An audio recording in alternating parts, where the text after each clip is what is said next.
అమ్మమ్మ ఏమైంది నిమ్మలంగా కూర్చున్నావు మనవని ఎత్తుకొని నిమ్మలంగా కూర్చొని విశ్రాంతి తీసుకోవాలి. చలికి ఈడ విచ్చగా ఉన్నది. ఇగో మంచిగా అయితే చిన్న అమ్మమ్మ ఎత్తుకొని కూర్చుంది. మా సైడ్ అయితే అప్పుడే ఇక చలి అయితే స్టార్ట్ అవుతుంది. ఇగో మంచిగా ఉన్నాడు చిన్నోడు కూడా.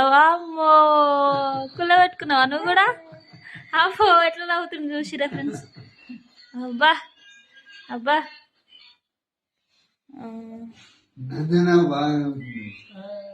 హాయ్ చెప్తా మన వాళ్ళందరికి. ఇగో తాత అయితే హాయ్ చెప్తుండు. ఇగో కన్నయ్య కూడా వచ్చిండు చూసిరా. అయ్యో చిన్నోడు కూడా నిద్రకు వచ్చిండు. ఛాన్స్ అయిపో కదా అమ్మ ఎత్తుకొని నువ్వు. అబ్బా నవ్వుతుండగా. అబ్బా ఎంత క్యూట్గా నవ్వుతుండు కదా మావాడైతే. అబ్బా మంచిగా అనిపిస్తుంది నాకైతే చూస్తుంటేనే. చూ చూ